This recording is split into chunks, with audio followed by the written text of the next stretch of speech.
Hi,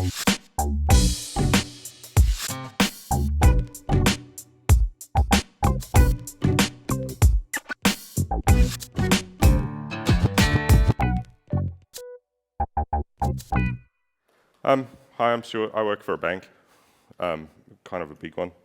So I like to solve problems, and a lot of the problems that I see happening in, whether it's in my current role or previous roles that I've had, tend to be around end user engagements with their machines. And that started to lead me down the path of, I want to try and simplify the processes that people are using, and trying to determine what the best way to go about that was going to be. I found that automating a lot of these processes was one of the best ways to do that. And so the idea today is to really just kind of take a look at kind of a 10,000-foot view of some of the concepts of automation, some of the tools that we can use, rather than getting into nitty-gritty details. I like a good meme, so there will be memes. Automating the automation so that you can automate while you automate is kind of the dream, right? You know, automate yourself out of a job. Why not? Everyone's really worried about automation coming for their job. Honestly, I think that if you're on the right side of automation, it can actually be much more of an opportunity than a detractor. And very much in my mind, automation's more about working smarter, not harder, which has been on the agenda for everyone for, I don't even know how old that saying is. It's probably centuries. So a little bit about me. I've spent more than 10 years in Apple service and Apple admin. I started out life at a fairly well-known reseller and authorized Apple service provider that has since gone out of business. And then I had the distinct displeasure of my phone ringing while I'm presenting. I definitely had the pleasure of working at other resellers, running break-fix departments, and that's kind of where I started to get involved in automation. Whilst I was running the break-fix department at Comp Now, I found that I had to run a specific report based on some Apple information, pull a CSV file down from GSX, and then turn that into something that was actually useful to the technicians in the department. And I was running that report twice a day to send out to the technicians. And honestly, I found that was just really tedious. And I was spending 45 minutes formatting this report to actually filter through the data, find the data that I wanted, find the data that I needed, and present it in such a way that the technicians could take a glance at it and go, okay, I need to do X, Y, Z to keep our, I don't know if anyone else has worked at an authorized service provider, but to keep our service provider scores nice and high so that we get paid properly from Apple. That 45-minute report twice a day, I started working just outside of hours to try and figure out a better way to do it. And I found, because it was a CSV and I was using Excel, I found VB script. And yuck, but it worked. So I spent a little bit of time, putting together some stuff in VB script that took that report, turning that CSV file into something nice and pretty, which the results were variable every single time because I was manually doing it. And with some VB script, I was able to get a consistent result in 2 minutes after downloading the CSV file, depending on the amount of content in there. So that meant that I was saving nearly over an hour every single day, running these reports so that I could actually focus more on fixing machines and managing the team. Let's see. So then I moved on from CompNow. I moved over to a K-12 school, a private K-12 school. And one of my first tasks was to find a nice, clean way of putting signatures into everyone's Outlook for Mac, so that it was consistent across the organisation, but automated in such a way that I didn't have to touch. Even at the time when this started, we only had about 120 odd Macs in the organisation, but I didn't want to have to touch 120 Macs in order to just set up a mail signature. That was not a good idea.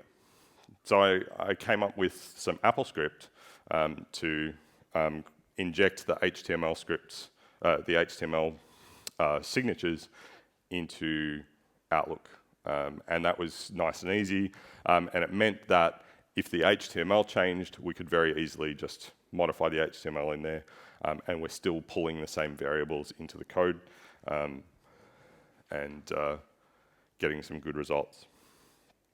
Another thing I built at Ivanhoe, leveraging off some Bash and also Jamf helper, was to create this little tool for our AD-bound Macs to determine how soon their password was going to expire. If anyone's ever done a Discal lookup for password age, you'll know that Microsoft's time math is insane. So you do have to do a little bit of work to distill this down into an actual number of days. But honestly, just doing this alerted our staff and students in the organisation to an impending password expiry, reducing the number of tickets that were coming in because of expired passwords. Now, obviously, there are some tools out there now, and I know that Ivanhoe have recently actually implemented a tool. They've just recently implemented Nomad to actually take care of this very thing. But this was the solution that I had. And again, this was Bash and Jamf helper. And it's for me, this automation process, this script just runs once a day. It's triggered by Jamf. And this automation was just about solving that problem of too many level 1 tickets coming in because of a password expiry. Especially the first day after school holidays, when either everyone had forgotten their password or it had expired while they were away on school holidays. My last role, I was working for a visual effects company, which that was very different, very interesting, very heavily Linux-based department, and I was working on some stuff with Python, Ginger 2, and PowerShell in order to create a nice, rich text formatted emailer to notify new distribution lists of the fact that they were now a member of that distribution list and who the other members of that distribution list were.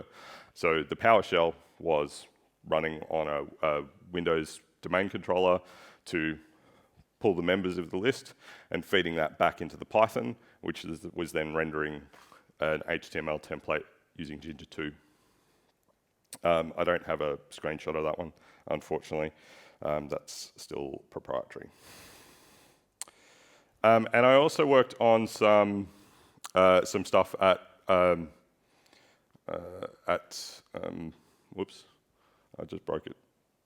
I also worked on some stuff at Method Studios, the visual effects company, to do with Ansible automation and distributing a Jamf Pro distribution server, just a simple SMB distribution server, taking the time that it took me to manually create a distribution server from, having not done it before on a Linux CentOS box. It took me about 2 hours, and once I put it into Ansible, from the time that I had finished imaging the Linux box, it took 1 minute to spin up that distribution point. So I'll be talking a little bit about time saving, which I think is probably the most important thing that we can achieve with automation. And recently I've been playing a lot with home automation, which is not super relevant, but that's a little bit about some of the home automation that I've been playing with. I think it's cool. It's kind of fun, turning lights on and off, being able to see the cameras, and checking on the cat. So as I mentioned before, I work for a bank. We're currently in the middle of rolling out a very large number of Macs. So a little bit about the Mac NAB program. We recently, last week, went over 2,100 Macs. And at the moment, our support for those 2,100 Macs is 2 people. As you can imagine, we are pretty busy. So we need to rely pretty heavily on automation where we can to be able to support those 2,100 devices and 2,100 users. And we're on track for in excess of 3,000 devices by the end of this year. So again, the automation as many of these processes is becoming more and more important and mission critical for us to be able to keep our heads above water. And we're going to be expanding fairly dramatically in 2020. We'll probably double our current fleet in 2020. So why automate?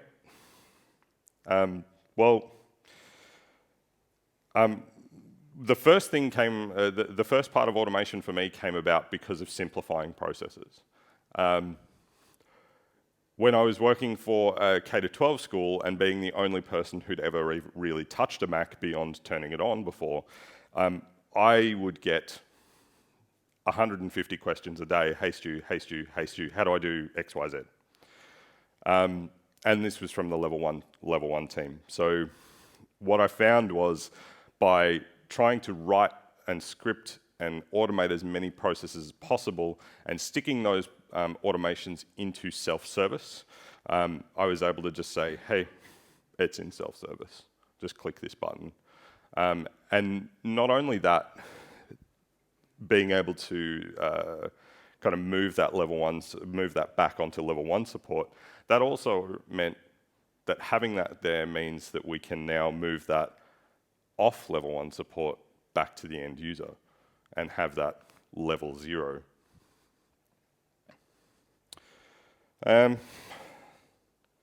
So we can simplify our existing process, and we can scale the process. So that's another thing that's going to come up is scalability. In an organisation where we have 33,000 staff, currently 2,100 odd Macs, and probably 3,000 before the end of this year, we need to be able to scale our workflows.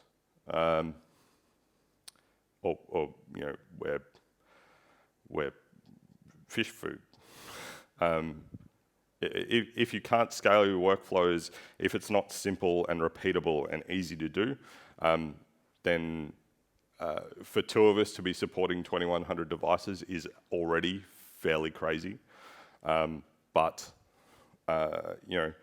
we owe a lot of that ability to the automations that are in place. We also want to be able to have a repeatable result. So when I mentioned before about the VB script running my Excel report, one of the biggest things that came out of automating that was the fact that the report was consistently the same. There was never any kind of issues with formatting. It was always the same. And that was a really big win, not just for me, but also for the teams and the readability of that report. It's the same with things like spinning up a Jamf distribution point.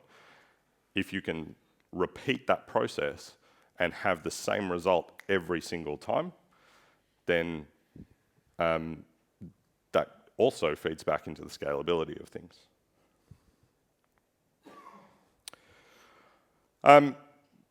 We save time.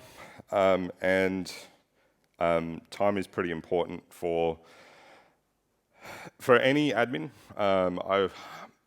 I joked a couple of years ago when I gave a similar presentation that I was a lazy admin, and that lazy admin is a good admin. Honestly, I'm not. I'm really busy. As I say, we've got 2,100 devices, so if you can, every minute that you can save is a minute that you can be spending working on something more important. If you're not supporting an end user to install an application that's sitting in self-service, because they don't know how to look at self-service, then you can save a lot of time. If you're not imaging devices and it's taking 45 minutes to image every single device that you have to put out there, imaging is dead. I'm sure you've heard the news, but I know that at Ivanhoe we were still imaging up until definitely for a while after I left, and honestly that was a massive time sink for us. And because time is money, you can save a fair amount of cost, obviously. So the idea here is that what we really want to see is this top theory graph. I've stolen this from XKCD, and I did use it last time as well. The ideal is that the amount of work that we do, yes, we'll have this peak as we are writing the code to automate the process, but then we should really see kind of a tapering off of the amount of work that we do. If it goes wrong, we tend to get this reality graph down the bottom, where we're writing the code and debugging it and rethinking the way we go about something, and eventually we run out of time to actually perform the original task, which is not actually a great outcome. That's really only when it goes wrong. When it goes right, we certainly get a lot more benefit out of that. There's a lot of different tools as a Mac admin that we can automate our workflows with. I feel like I'm absolutely burning through this content, but yeah, so there's tons and tons of tools available to us, and this first one, there's not going to be too many surprises for you here. If you're not already using DEP, get on it if you can. This is a massive time saver. Whether you're deploying iOS or Mac OS, this is going to save you just a massive amount of time. At Ivanhoe, for example, our normal iPad rollout for Year 4 students was, before DEP days, this process would take us about 2 weeks, and we'd get 2 or 3 work experience kids in to help us roll out iPads and get them set up for the end users to be able to use. Using DEP, we were able to cut that down to about 3 days, and we only really needed those work experience kids for those 2 to 3 days. And it also meant that I touched a whole lot less iPads, which was not a bad thing.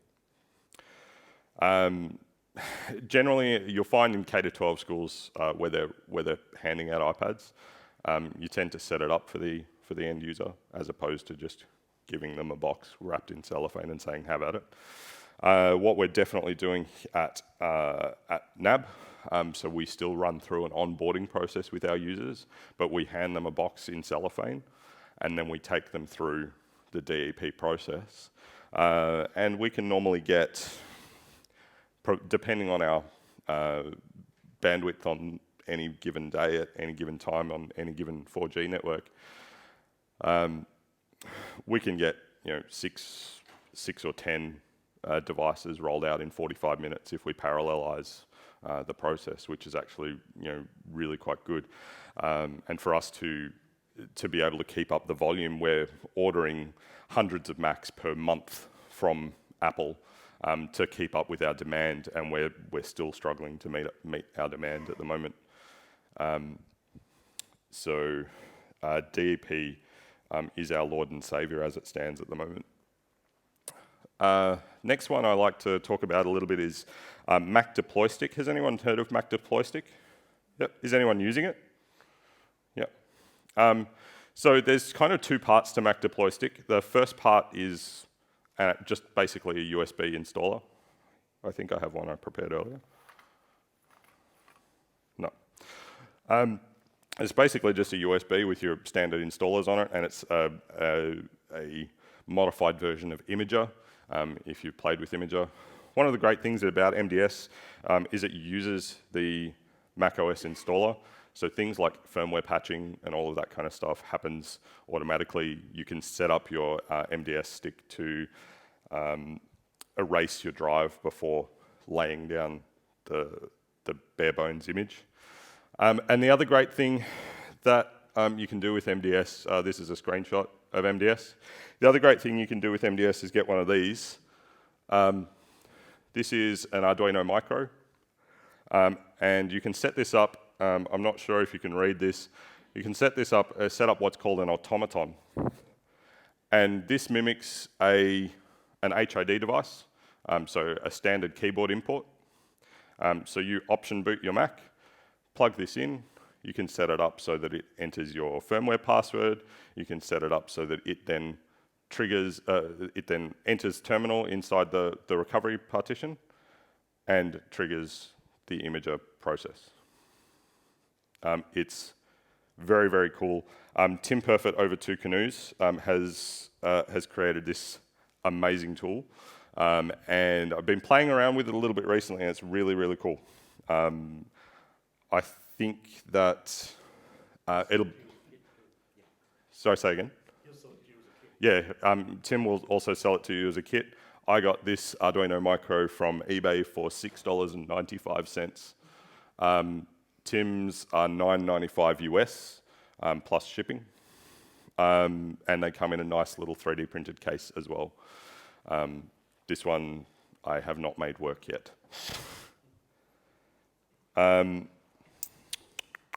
So there's a bunch of other configuration tools you can use for automating stuff, and we'll talk about, say, configuration management. And there's kind of three players that I talk about here. We've got Puppet. There's a nice Puppet logo. We've got Chef, and we've also got Ansible. Puppet is probably the most mature on macOS. One of the great things about Puppet, you can define your desired state of your device in code, and then the agent on the device runs every 30 minutes by default and determines whether or not your device is in that desired state. And if it's not, it makes it be in that desired state, which is really good. Puppet, I've played with it a little bit. One of the things I don't like about Puppet is it's all written in Ruby, and the syntax of the code for Puppet can be a little bit convoluted and hard to read, especially if you're using Puppet on Windows. One of the great things about Puppet is that it does run on Windows, Linux, and Mac OS. I believe Chef does the same thing, uses a lot of the same processes as Puppet. I've not played with it personally, but one that I have played with quite a bit is Ansible. Ansible still has quite a ways to go in terms of maturity on the Mac platform. You can still write your own modules, but one of the great things I like about Ansible is it's an easy-to-read language. You write all of your configuration management in YAML, which has anyone heard of YAML? Seen YAML?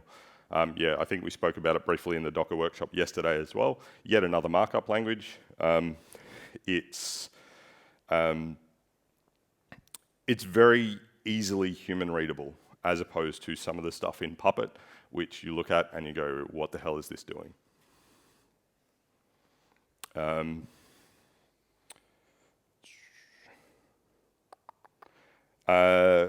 So yeah, I do prefer writing in Ansible, but yeah, Puppet has a lot more maturity in terms of there's already a module created for Puppet, which can apply config profiles to an endpoint, whereas Ansible doesn't seem to have that just yet. I haven't played with Ansible just yet. Ansible can manage defaults right commands though, which can potentially achieve some of the same things, not in a as nice way. There's a couple of cool console products I like to talk about here as well. So Central Console, so Rundeck. Rundeck's a really great Central Console product. Looks a little bit like this. This is a screenshot I took from my own Rundeck server, which I spun up in Docker last week in preparation for this. Rundeck, I used this fairly significantly at Method Studios, the visual effects company. And what this allows us to do is define some nodes, which would be endpoints where we're actually going to run scripts, and we can define jobs. And what we can do here is inside this job definition, we can say, I want to run this script on this node and with these different inputs. So we can have a web form when we actually go into one of these jobs. We could have a web form that we fill out, say it's got first name, last name, inside leg measurement, those kinds of things. And we were using this at Method in order to create Active Directory user accounts in our Active Directory and then create their Linux home folders on the NFS file shares, and then also log into our global Active Directory because you've got to have two different ADs, but then log into our global Active Directory and set their password to the same thing as their local Active Directory password. So part of this process was, instead of us sitting there and manually running these things, running these scripts, or manually defining this stuff and creating these folders, one user, if we had to manually do it, would have probably taken an hour just to create and reset the passwords. By using Rundeck, where we can have different scripts firing off on different devices, different endpoints, all kind of with the same inputs, means that we can actually achieve the same thing and have a new user account set up in 2 minutes.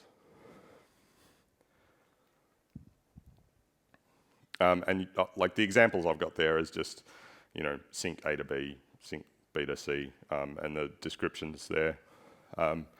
The theory being, you could just write rsync commands. You don't have to manually trigger these. You can also set them up on a schedule so that they, for example, would trigger at 3 a.m. on a Sunday to rsync your SMB SharePoints.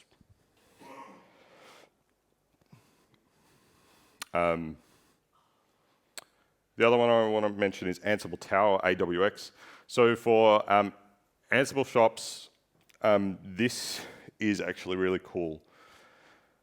Very similar in concept to what Rundeck can do, but AWX, and that logo is supposed to be behind the screenshot, whatever. The idea here is that you can have your Ansible playbooks, again, stored in a central location, and then define your nodes so that Ansible knows where they are. And I forgot to mention before about Ansible that it's agentless. It doesn't actually have an agent that runs on the endpoint. It's similar in the way Jamf works in that it SSHs into the box to run these commands. So what you can do here with AWX, you've got a nice GUI and a nice web layout where you can see, the status of your jobs. You can see what has and hasn't checked in, or even trigger running a playbook on an endpoint manually, and dynamically define those playbooks as you go through. And one of the other automation tools that I will mention is auto-package. Anyone using auto-package? Anyone love it, hate it? Love it? Yeah, it is a great product. Unfortunately, we don't use it in a bank context because there's a certain amount of trust that we need in order to put our packages. There's one of the great things about auto-package is you can write your own recipes.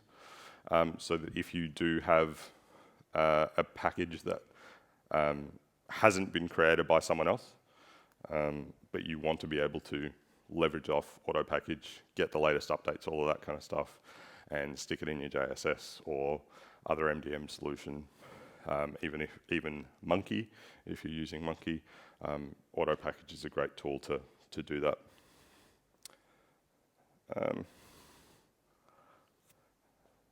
So there's another way you can do automation, and that's to roll your own. And where to get started with rolling your own, you really need to start by identifying your target. So figuring out what you're going to automate is half the battle. So I want everyone for the moment to just think a little bit about the one task that they do daily, that if they could just click one button and that would be done, how much better their life would be. And now start thinking about, how can I automate that task? What can I do? Or even if it's not a full automation of that process, even if it's just one part of it, the most annoying part of that process, gathering data from a third party, that kind of stuff, or formatting a report. So, I mean, you might have even thought of more than one there. And then, once you've identified some targets, you've got to work out how to prioritize those targets. And there's a couple of different ways you can do that. You can either choose the low-hanging fruit, the stuff that's really, really easy to do, or you can prioritize based on what you feel is going to give you the most win for the least amount of effort. Bang for your buck kind of scenario there. And there's not really a right way to do that. It really comes down to choose your own adventure in terms of picking what to do first. And then the next step, once you've identified your target, is you need to break it down and work out what the process is, and that logo looks terrible on the blue background. Sorry, I changed my slides last night, and because I didn't want to have all the NAB branding on them. Yeah, so they're a little bit funky. But you want to break down the process and just kind of work out what steps are involved to actually create this automation. And I find I'll break this down a little bit more, but that kind of chart gives you an idea about what we'll kind of look at later. And we want to choose a method of how we're actually going to go about solving this problem. So you might want to use Python, you might want to use Swift, you might want to use Bash, AppleScript, Go, Ansible. Again, choose your own adventure here. Whatever you're comfortable with, there's no right answer. I'll be perfectly honest with you. I've done all of these, and every single time I've had to Google half of the answers. I don't know what I'm doing. I stand up here and I pretend to know what I'm doing, but there's an old meme that goes, in IT, I rarely know how to fix your problem. I'm just better at Google than you are. And so, that's it. So once you've chosen a method, you've got to code it, obviously, with one of those languages. You've got to test it, and test it. Shut up, Tony. You should be testing these things, all right? Well, there's no point deploying it if it doesn't work, right? So, said Microsoft.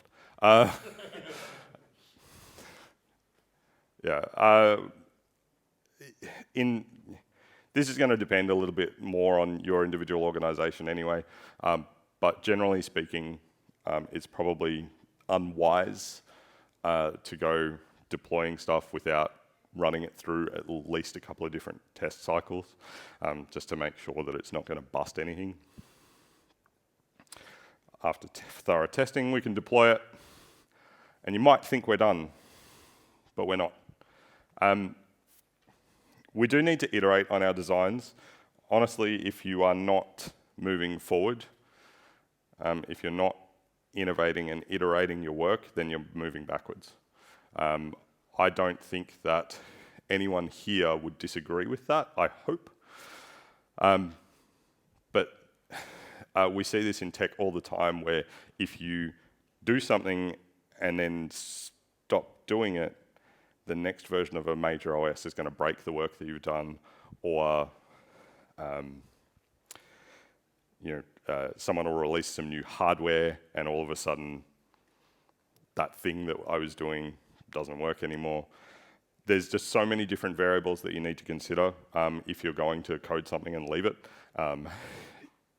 It's always ideal to be reviewing your code, revisiting it every couple of months if you have to. All sorts of different things that you can do there. It's your own schedule again, choose your own adventure. Breaking it down during the roll your own. Break it down. God, I'm such a nerd. This is an overly simplified flowchart here. I like to flowchart my workflows before I start coding, simply because and there'll be divergent.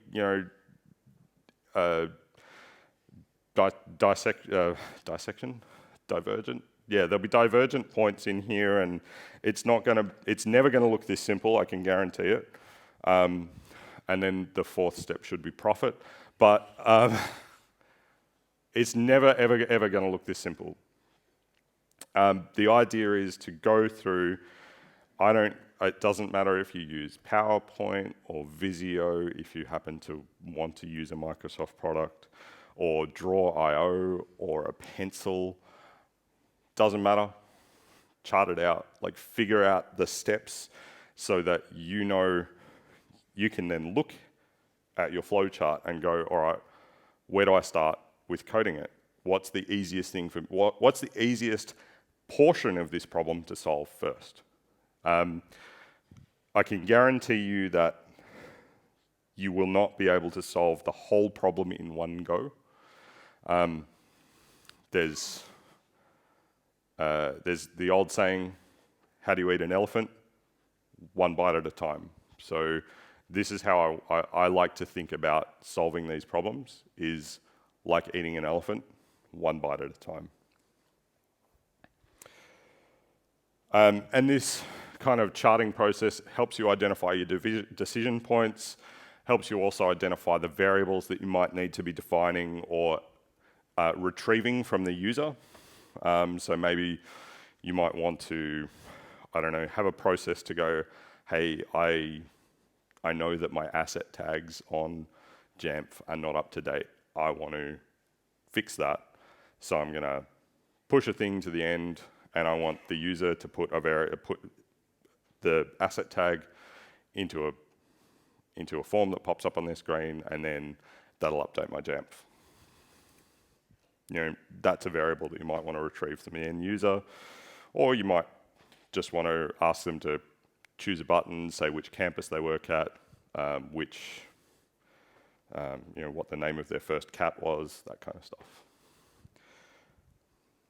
So what should I automate? All the things.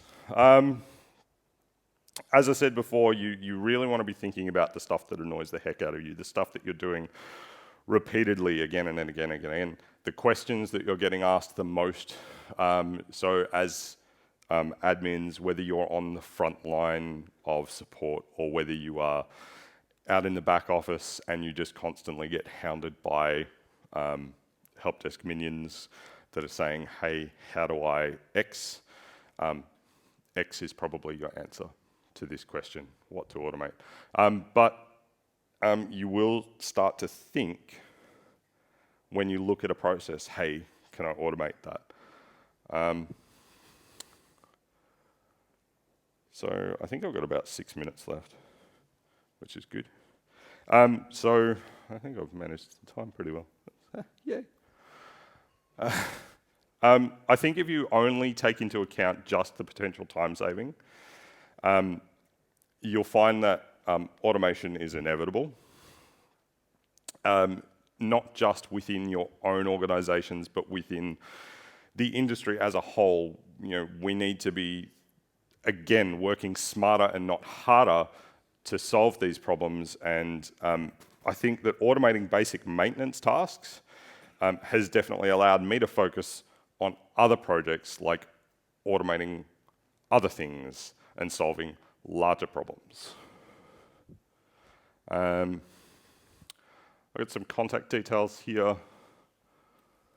So if anyone wants to play around with some of the code that I showed early on, there's my GitHub there. The password expiry and the Outlook signatures are on there. There's a couple of other bits and pieces on there as well. I am sometimes on the Mac admin Slack. If you aren't already on Slack, the Anne's Mac channel is where you'll find quite a lot of useless chatter, but also some very helpful people. They answer a lot of questions. A lot of this stuff that I've done, I stand on the shoulders of giants. I would not be here without the Anne's Mac channel, some of the other people that are so very supportive in the community. I occasionally blog. It's very, very rarely that I do.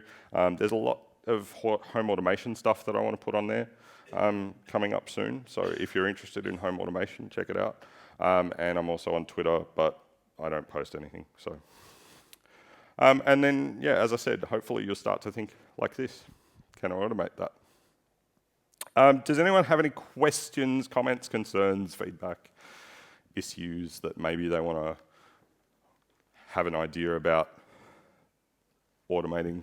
I see a Mac deploy stick here, an automaton. That's one of Tim Perfett's beautiful 3D printed Mac deploy sticks. They're awesome. Very, Thanks, very Tim. Round of applause for Stuart.